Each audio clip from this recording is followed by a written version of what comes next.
صلی اللہ علی محمد صلی اللہ علیہ وسلم۔ اعوذ باللہ السمیع العلیم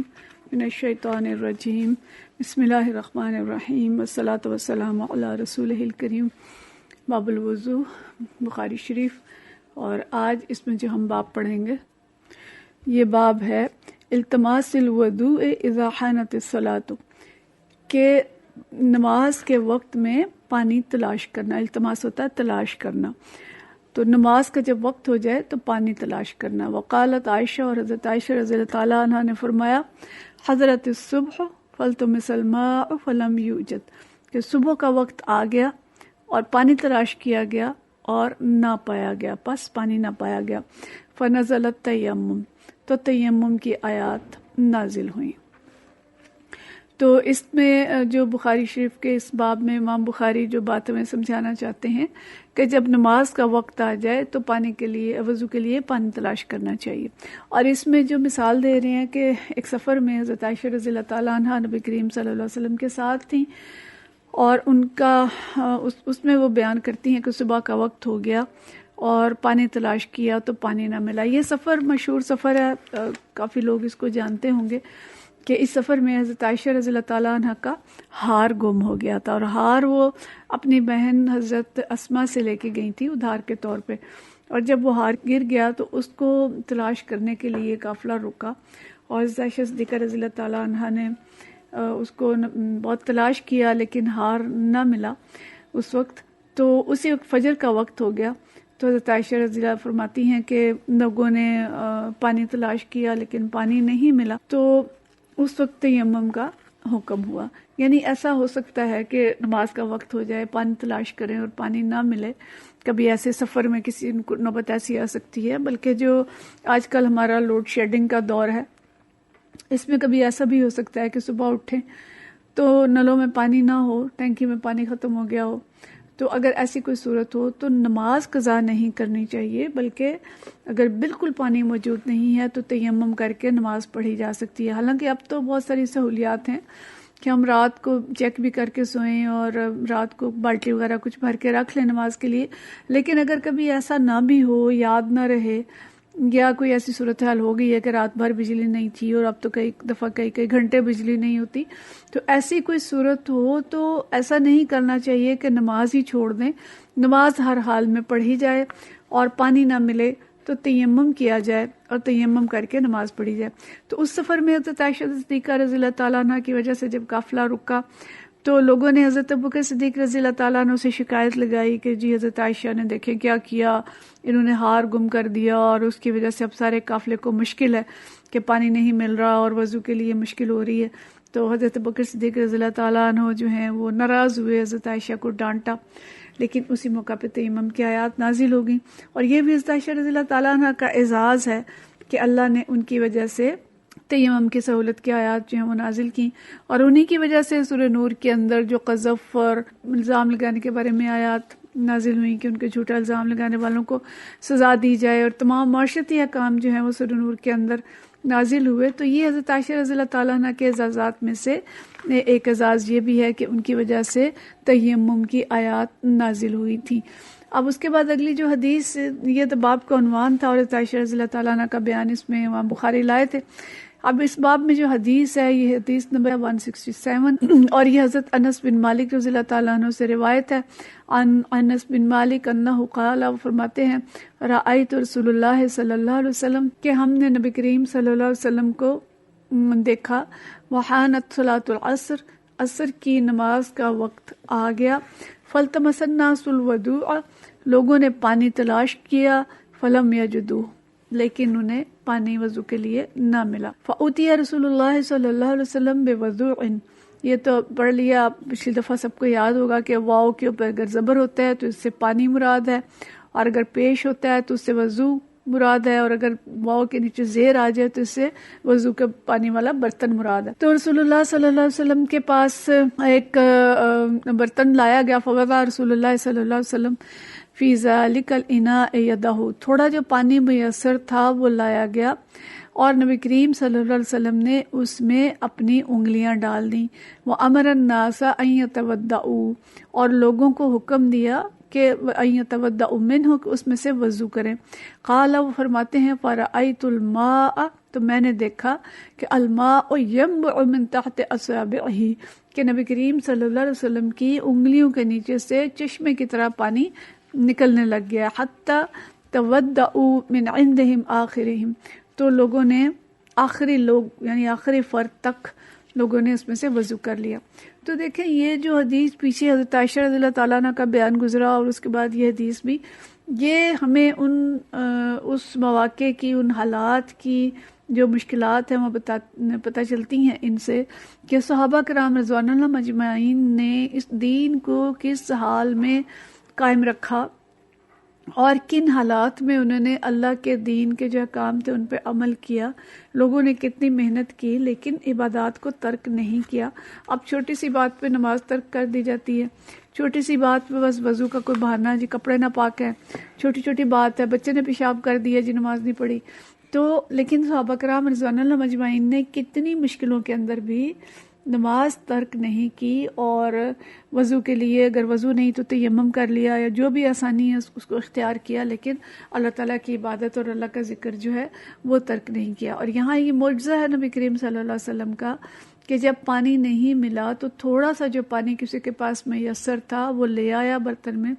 اور اس برتن میں پیارے نبی صلی اللہ علیہ وسلم نے ہاتھ ڈالا اور اس سے پانی پھوٹ نکلا. تو یہ معجزہ ہے نبی کریم صلی اللہ علیہ وسلم کا، اور اس معجزے کے تحت جو آپ صلی اللہ علیہ وسلم کی نبوت ہے اس کی بھی ظاہر ہے یہ دلیل بنتی ہے. اور نبی کریم صلی اللہ علیہ وسلم کے اس جو پانی آپ کی انگلیوں سے اس طرح معجزہ نما پانی نکلا، تو یہ بھی بخاری کی دوسری جو حدیث ہے ان سے پتہ چلتا ہے کہ 70-80 آدمی تھے، اور دوسری جگہ پہ یہ بھی آتا ہے کہ شاید 300 کے قریب آدمی تھے کہ جنہوں نے اس سے وضو کیا. تو لیکن اصل مقصد جو اس حدیث کا ہے وہ یہ ہے کہ جب نماز کا وقت آ جائے تو پانی تلاش کیا جائے اور وضو کیا جائے. پانی تلاش کرنا مستحب ہے. اگر تلاش کرنا مستحب نہ ہوتا تو نبی کریم صلی اللہ علیہ وسلم فرماتے کہ چلو پانی نہیں ہے تیمم کر لو. لیکن مستحب یہ ہے کہ ایک شخص پانی تلاش کرے، اگر پانی نہ ملے تو پھر تیمم کی طرف جائے اور تیمم کی سہولت جو ہے اس سے فائدہ اٹھائے. اگلا جو باب ہے یہ کچھ فقہی مسائل اس کے اندر بھی آ رہے ہیں، اور یہ باب ہے الماء الذی یغسل بہ شعر الانسان، ایسا پانی جس سے انسان کے بال دھوئے گئے ہوں، یعنی وہ پانی صاف ہے یا نہیں، کیا اس پانی سے وضو ہو سکتا ہے کہ نہیں. وکان عطاء لا یرا بہ بأسا، اور عطا بن ابی رباح ہیں،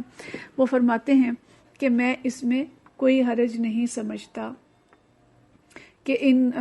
اس پانی سے جس میں کہ بال دھوئے گئے تھے داڑھی کے یا سر کے، اس سے وضو کر لیا جائے. اور عطا اس سے آگے بڑھ کے بھی یہ بات کہتے ہیں ان یتخذ منها الخیوط والحبال،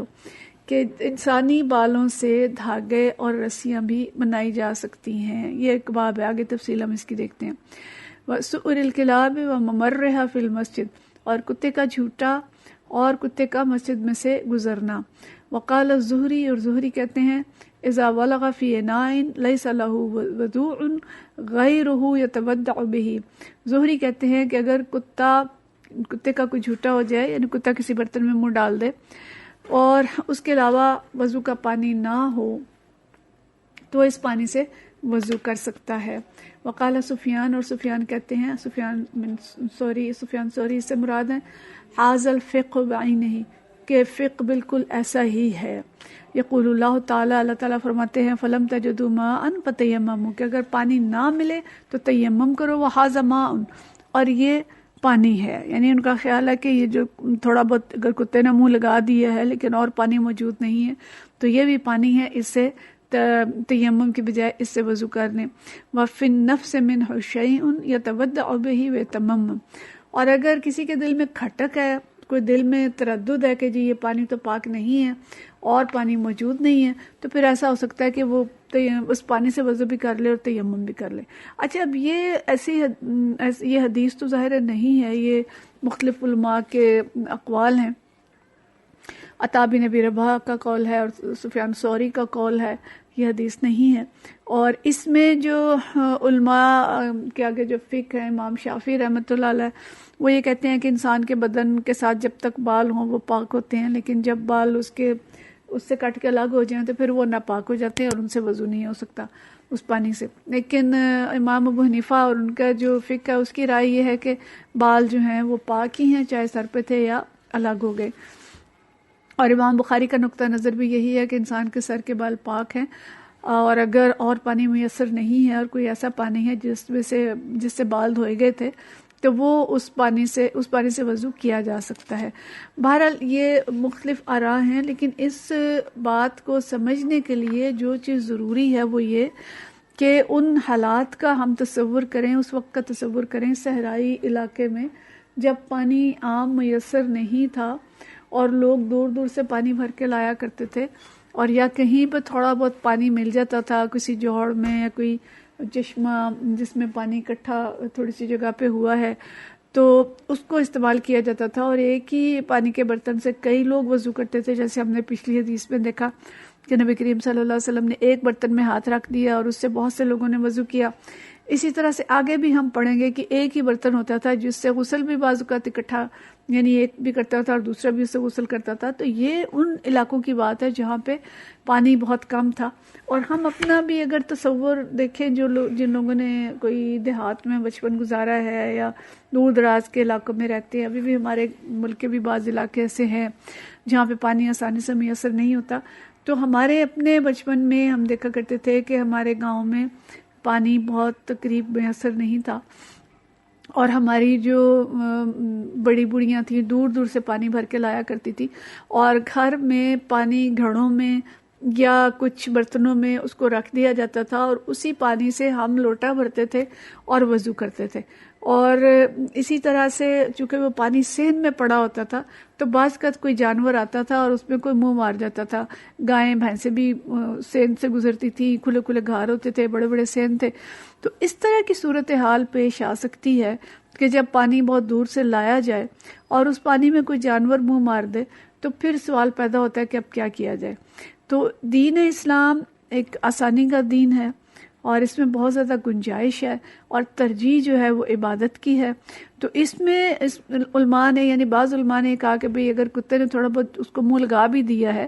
تو اور پانی اگر میسر نہیں ہے تو اس پانی سے وضو کیا جا سکتا ہے۔ لیکن بعض علماء جیسے فقہ حنفی میں یہ ہے کہ اس سے وضو نہیں ہو سکتا۔ تو لیکن امام زہری کا جیسے یہ کہنا تھا کہ یہ بالکل حدیث یعنی قرآن کی جو آیت ہے کہ جب پانی نہ پائیں تو آپ تیمم کریں، تو پانی تو یہ ہے، تھوڑا بہت اس میں شک ہے، لیکن اگر آپ کے دل میں شک ہے تو پھر آپ وضو بھی تازہ کر لیں، یعنی اس سے وضو بھی کر لیں اور ساتھ تیمم بھی کر لیں۔ تو بہرحال یہ فقہ کے مسائل ہیں، اور ہمارے ہاں اب صورتحال جو ہے بالکل فرق ہے اور ہمیں یہ مسائل درپیش نہیں ہیں۔ لیکن اگر کسی کے پاس ایسی صورتحال ہے کہ پانی میسر نہیں ہے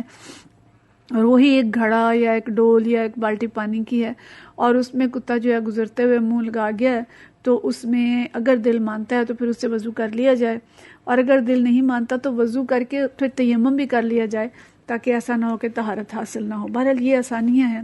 جو اللہ تعالیٰ نے دی ہیں۔ اور یہ جو حضرت عطا کا یہ بیان تھا کہ انسانی بالوں سے رسیاں اور دھاگے بھی بنائے جا سکتے ہیں، تو اس کو بھی بعض علماء نے کہا کہ نہیں، ایسا نہیں ہو سکتا، کیونکہ انسان جو ہے مکرم ہے۔ اللہ نے فرمایا وَلَقَدْ كَرَّمْنَا بَنِي آدَمَ، کہ اللہ نے بنی آدم کو مکرم بنایا ہے، تو اس کے بال بھی مکرم ہیں، اور ان کی یہ توہین ہے کہ اگر اس سے رسیاں اور دھاگے بنائے جائیں گے، اور ہم دیکھتے ہیں کہ ایسا نہیں ہوتا۔ لیکن حضرت عطا جو ہیں وہ اس کو کوئی حرج نہیں سمجھتے تھے۔ اب اسی کے اندر دوسرا مسئلہ یہ ہے کہ اگر کتا مسجد سے گزر جائے، وَمَمَرِّهَا فِي الْمَسْجِدِ، کتا مسجد سے گزر جائے تو کیا ہوگا؟ تو اس میں بھی حنفیہ یہ کہتے ہیں کہ مسجد ناپاک تو ہو جاتی ہے، لیکن جب زمین خشک ہو جائے گی تو اس کے بعد پاک ہو جائے گی۔ اس کی تفصیل بھی ہم آگے پڑھیں گے کہ اس کی جو گنجائش ہے وہ کس حد تک ہے۔ اگلی حدیث نمبر 168، اور یہ حدیث جو ہے یہ ابن سیرین، حضرت ابن سیرین رضی اللہ تعالیٰ عنہ سے روایت ہے۔ عن ابن سیرین قال قلت لعبیدہ، میں نے عبید سے کہا، عندنا من شعر النبی صلی اللہ علیہ وسلم، میرے پاس نبی کریم صلی اللہ علیہ وسلم کا ایک بال ہے اصبناہ من قبل انس، اور ہم نے اس کو پایا اس سے پہلے حضرت انس رضی اللہ تعالیٰ عنہ سے، او من قبل اہل انس، یا حضرت انس کے جو ان کا خاندان ہے ان سے پایا، لأن تکون عندی، اچھا پھر انہوں نے کیا کہا، فقال لأن تکون عندی شعرۃ منہ احب الی من الدنیا وما فیہا، اس کو سن کے جو عبید تھے انہوں نے کہا کہ اگر میرے پاس نبی کریم صلی اللہ علیہ وسلم کا کوئی بال ہوتا تو یہ مجھے دنیا اور ما فیہا سے زیادہ محبوب ہوتا۔ تو امام بخاری یہ حدیث اس لیے یہاں لائے ہیں کہ بال کے بارے میں ذکر آیا تھا کہ اگر کسی پانی سے بال دھوئے ہوں تو کیا اس سے وضو ہو جائے گا، تو وہ اس بیان میں لائے ہیں کہ بال اگر ناپاک ہوتا تو صحابہ کرام کی یہ والی جو بزرگان دین ہیں ان کی یہ والی عقیدت نہ ہوتی۔ تو بال نبی کریم صلی اللہ علیہ وسلم کا تھا، بعض نے یہ بھی کہا کہ جی بال تو نبی کریم صلی اللہ علیہ وسلم کا تھا اس لیے اس کے ساتھ یہ عقیدت تھی اور وہ پاک ہے، لیکن فقہا یہ کہتے ہیں کہ نہیں، جو یعنی عقیدت تو اسی کے ساتھ تھی، لیکن اگر بال ناپاک ہوتا تو نبی کریم صلی اللہ علیہ وسلم اس طرح سے اپنے بال تقسیم نہ کرتے۔ نبی کریم صلی اللہ علیہ وسلم نے حجۃ الوداع کے موقع پر جب اپنا سر منڈوایا تھا تو اس وقت یہ بال جو ہیں حضرت ابو طلحہ رضی اللہ تعالیٰ عنہ نے لے لیے تھے۔ حضرت ابو طلحہ جو ہیں حضرت انس کے خاندان سے تھے، اور یہ بھی آتا ہے کہ آپ کے سوتیلے والد تھے۔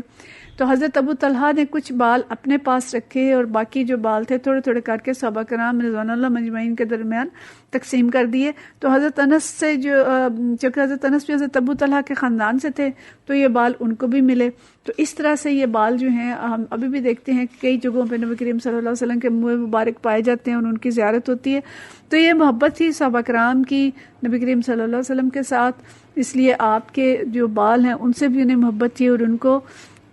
سنبھال کے رکھا اور ان کے ساتھ عقیدت کا اظہار جو ہے وہ کیا گیا تھا۔ تو یہ ابھی ہم آگے بھی پڑھیں گے انشاءاللہ اسی موضوع پہ حدیث، اور پھر اس کی ہم تفصیل دیکھیں گے۔ وآخر دعوانا الحمدللہ رب العالمین۔